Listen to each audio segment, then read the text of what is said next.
sa guide or some idea lang po sa mga gustong pumunta dito, yung sure na dito ang gusto nilang destination sa Germany, lalo na yung may family na mga nurses.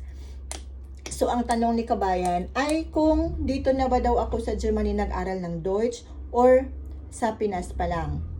Okay, ang sagot ko po dyan is sa Pinas ako nag-aral ng language course. Kasi guys, naka-working visa po ako.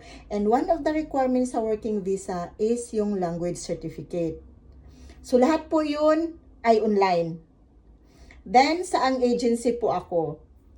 Ang agency ko po ay TrueCare Agency.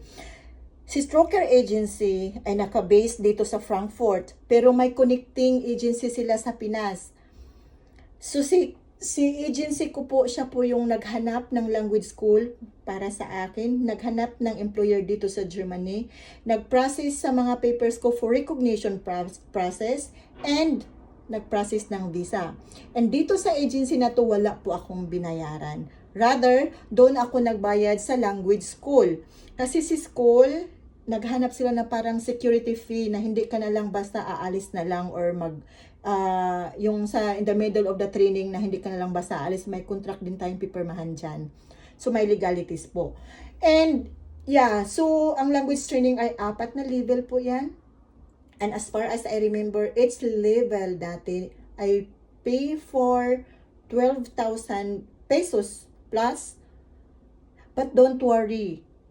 Kasi yung binayad mo sa buong level, sa buong 4 na level ay ibabalik sa'yo. May reimbursement po dyan. And yung first take ng exam ay sagot din po ng agency.